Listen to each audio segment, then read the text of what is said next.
last year, obviously, you guys narrowly missed the playoffs, and there's been some struggles over the past few seasons. How do you guys get back to being a winning organization, and what have you been told about what to expect for this year?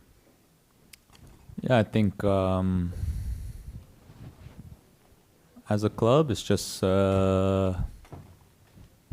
deciding about how we want to go about moving forward. I think there's kind of like a new regime in, and it feels like the start of a new era. So, yeah, I think that moves are gonna be made this offseason to really set kind of a blueprint of how we're gonna get to where we want to get. And I think for us as players, the focus has to be to improve from last year. And we were close to making the playoffs, but it wasn't enough. And I think as every club wants, you want to improve on the last season. And yeah, for us, that's going to be the goal. Next question in the back on our left-hand side. Andrea Yanes, Deporte Total. Jonathan, we talked to Jesse March earlier, and he talked about the national teams and the goals and the World Cup coming to Canada. You as a player, a Canada national team player, how do you see that is going to help grow the sport in Canada? As seen, you have 3 MLS teams in the country, but now you also have a league that is growing in the number of teams. How do you see that 2026 could change the soccer landscape over there? Thank you.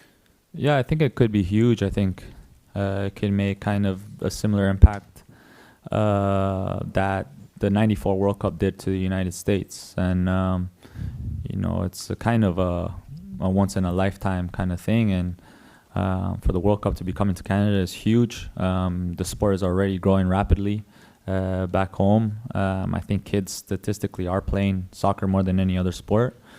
So we're already on the right track. And for the World Cup to come, I think it could really set it over the edge for that. And as far as popularity and also the quality of the sport itself in the country. So, yeah, I think it's going to be a huge opportunity for the country.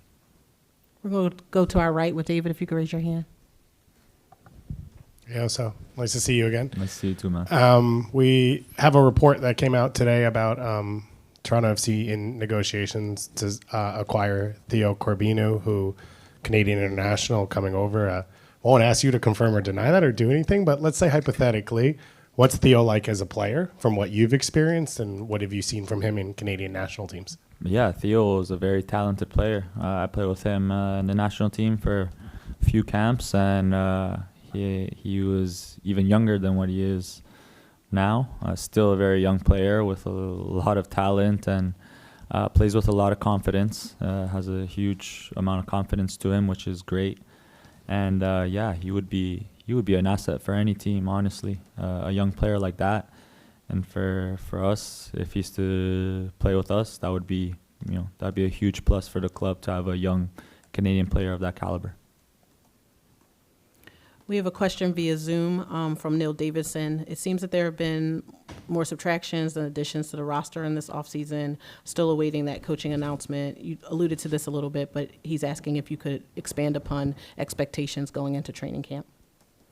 Yeah, I think with the guys who remain that were there for last year, for us it's about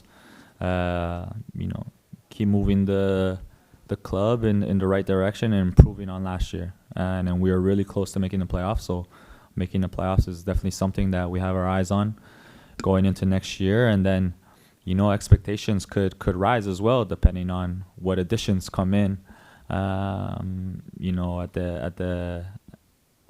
before the beginning of the year. So yeah, right now we're just focusing on whoever is here. And then as the additions come in, we can really start to look to integrate that and maybe push for more.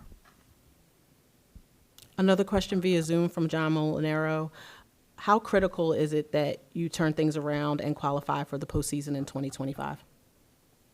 I think it's important every season to have that objective, especially I feel like at a club like TFC that spends a lot and is one of the more ambitious clubs in the league. The expectations always is to make the playoffs, or else it's seen as an unsuccessful season. So nothing changes. We have to improve. We were close last year, but we know we have to improve a lot. And next year, looking to make the playoffs happen.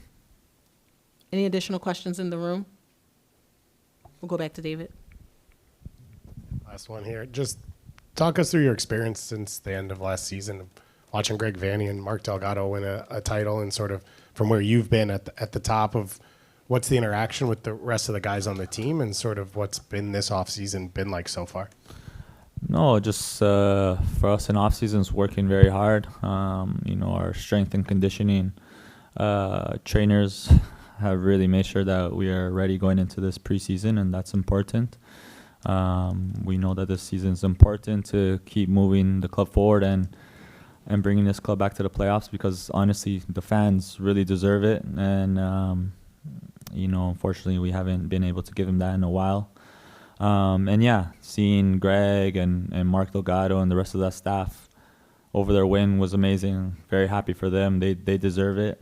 I mean, they're the best team in the playoffs and fully deserve it. So hats off to them. And, obviously that is just fuel and hoping that we can bring that feeling back to Toronto sooner than later.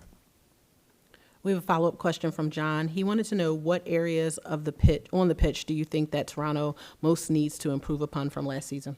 We need to improve everywhere. It's that simple. Seeing no more questions in the room or via Zoom, want to thank you for your time today, Jonathan, and best of luck this season. All right, thank you.